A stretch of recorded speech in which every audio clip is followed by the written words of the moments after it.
وأثمن دور مصر، وأحيي لله كلمات الرئيس مبارك. والله لله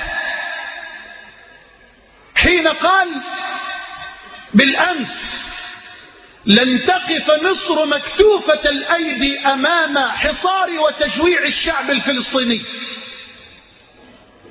كلمات رائعة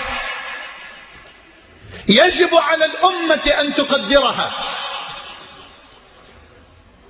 وأن نأخذ على يده، وأن نعينه ونساعده، وأن نقول له هذا دور مصر،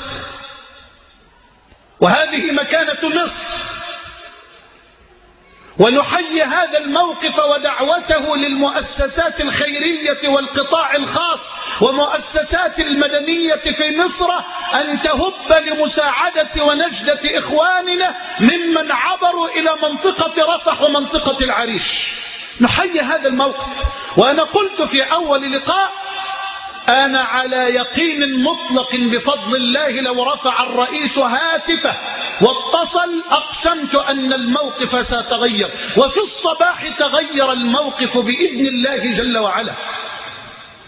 مصر لها مكان، ولا زالت الأمة تنتظر المزيد بفضل الله من مصر، ولا ينبغي لأحد في الدنيا كلها أن يزايد على دور مصر أو أن يزايد على موقف مصر. مصر ما خانت وما كانت خائنة قط.